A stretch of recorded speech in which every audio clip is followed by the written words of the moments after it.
A student of mine recently asked me what kind of LSAT score goal he needs to set if he wants to go to a top law school.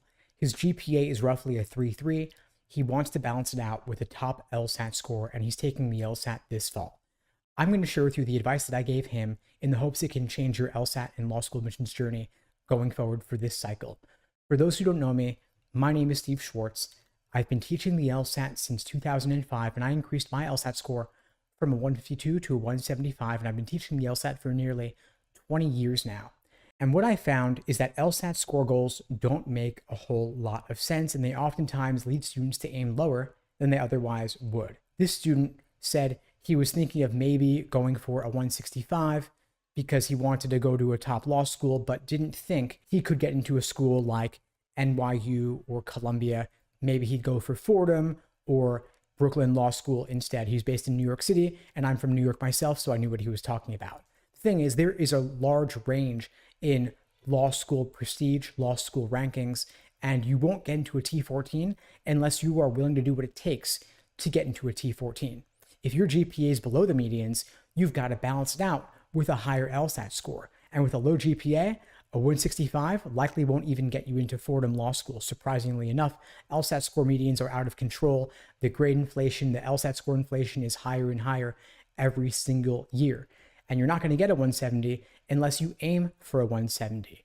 Ideally, if you want a 170 on test day, you've got to be practice test averaging in a 173 or above to have a safety buffer in case you get a bad proctor or in case you have a tech issue. But no matter ultimately, whatever your GPA is, no matter what your law school goals are, you always are going to want to have the highest LSAT score possible because that'll open up more doors. It'll get you more scholarship money, it'll get you into better law schools, and possibly both. So if you think to yourself, I'm going to aim for a 160, or I'm going to aim for a 165, you're selling yourself short. And if you don't aim for a 170, you're not going to get a 170 because you're not going to be willing to put in the work that it takes to get a 170. Getting a 170 LSAT score is going to put you in the top 3, top 4% of all test takers out there. And so you've got to study differently than the vast majority of test takers if you want a score that's going to be higher than the vast majority of test takers. You've got to fundamentally prep in a different way. And typically, scoring 160 involves being able to consistently apply the strategies.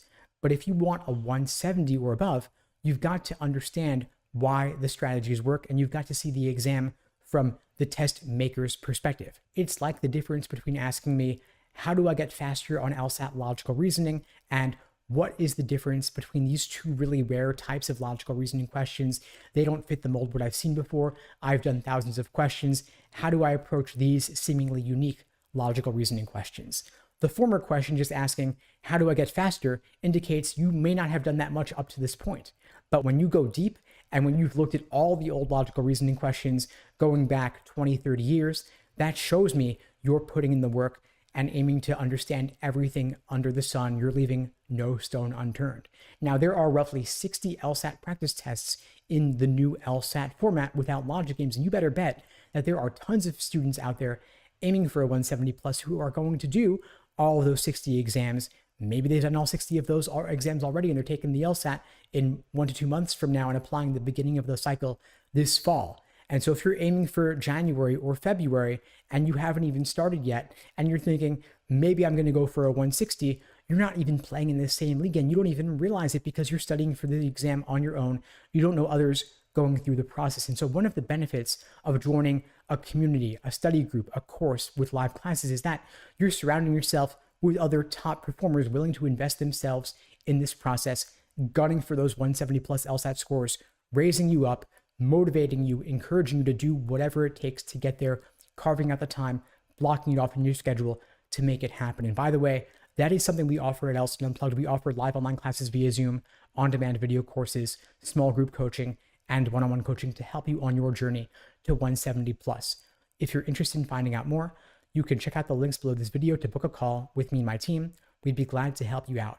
One of the things that we do for our students is we motivate them and encourage them to do more, to do better, to actually take those practice tests and get over the fear of measuring yourself and to stop drilling questions and instead simulate test day conditions for what you'll actually experience on LSAT test day and review those questions in depth, look at your mistakes so that you can course correct for the future. I've developed a framework for the review process called the Socratic review method to help you do just that, to help you analyze in depth what mistakes you're making and why, so that you can avoid making them for the future and avoid making them on test day itself. Anyway, folks, that's all for now. In the meantime, I'll wish you all the best and take care.